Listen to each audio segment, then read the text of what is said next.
มาแล้วพี่น้องมาแล้วมื้อนี้สิมาลองเพลงซึ้งๆก่อนแล้วกันนะครับพี่น้องลักษณะพุทธนาของอีพ่อผู้สู้บ่ขาดร้องฟังเบิ่งครับบ่าวมอนยะโสธรศิลปินป่าบักบัวมาแล้ว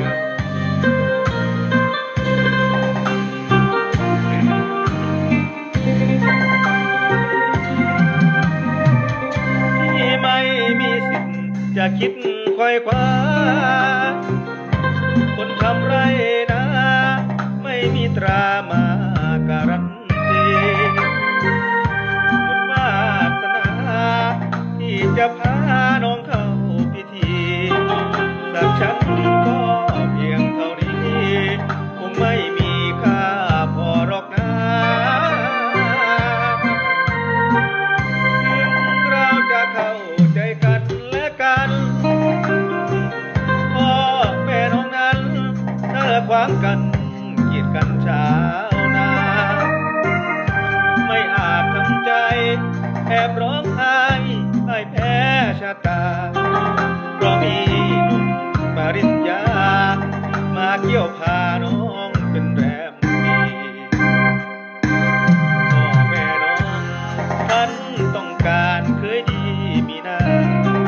ส่วนพี่เปรียบเหมือนกำพร้าสักนินาไม่ควรคนดีรักเราสะดุด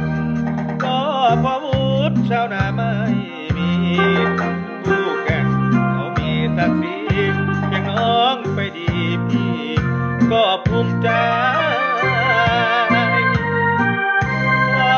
ให้แฟนพี่โชคดีเถิดนะการงานวิวาห์ที่จะมาสุดตรงเงาไฟ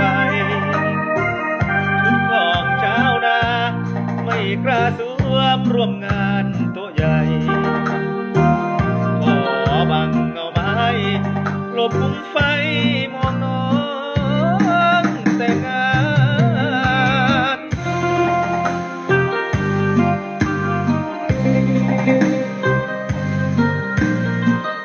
ฟังแล้วเป็นขนาดที่ตัวท่าอีกแล้วพี่น้องบ่าวมอนจะสุดก่อนศิลปินป่าบักบัว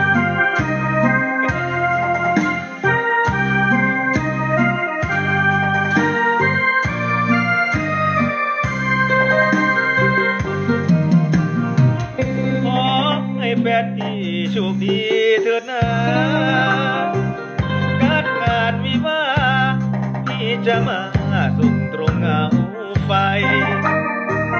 ชุดของชาวนาไม่กล้าสวมร่วมงานโต๊ะใหญ่ขอบังเงาไม้หลบมุมไฟมองน้องแต่งงาน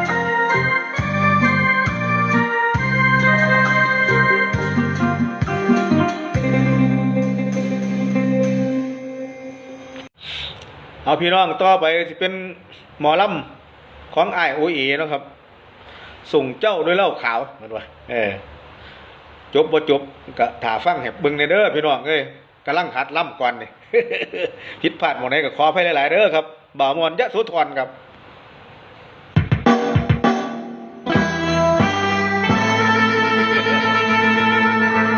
ร้องฟังเบิ่งครับ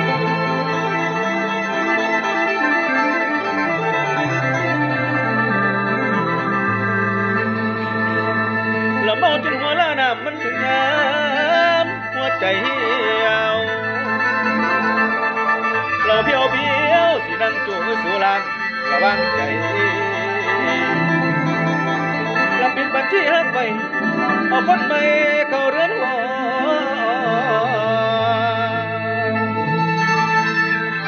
ให้คนรอ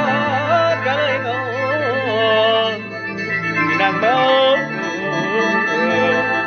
ให้ลืมกลุ่ม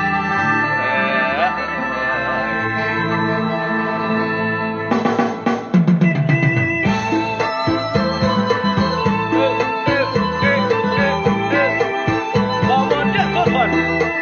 ศิลปินป่าบัก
ฟังคนเอาไปฟังกันอย่างของคนนั้น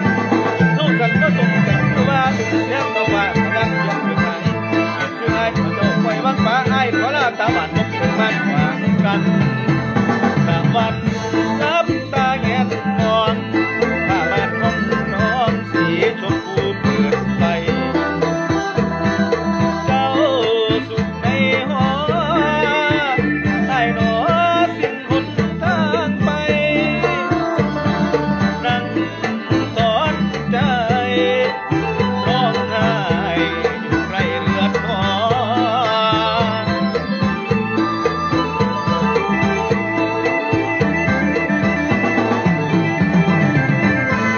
วันต่อวังที่ล้อมันสุดทุกอย่างไม่บนทางสุดใกล้มีเขาซ้ำเศร้ากระเดืองที่เดิมความรักเขาที่เธอเขาสุขีอยู่ดีเรื่องรองบอกกันบอกของใจละแสนแก่ก็ยอมแก่เขานั่งเมาล้างความเสียใจตำแหน่งคือให้อายคือแฟนเดิมปรุงใจอาวรณ์ภาพหลอนปวดใจเหลือเกินอีกกี่เทอมหัวใจจะคลายมอ